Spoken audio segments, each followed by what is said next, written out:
আহিব দেখা বললেন যে মঞ্চের কথা বলিসার পর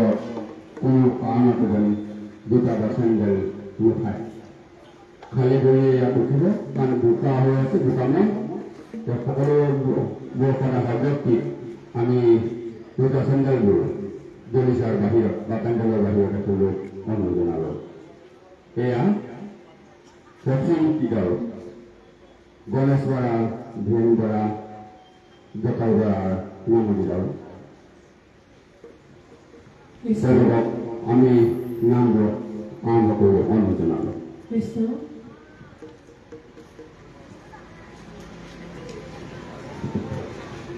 জুবিন গাৰ্গৰ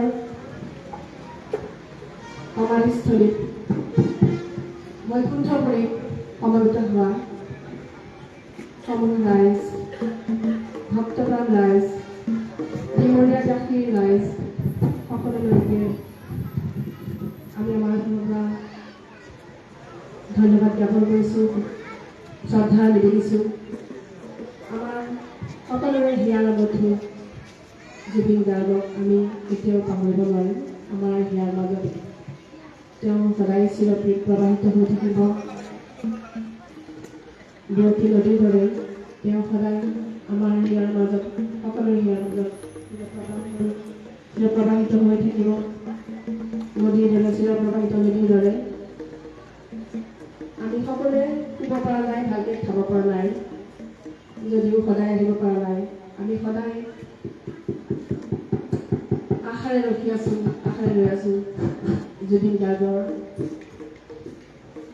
গাৰ্গে ন্যায় পাওক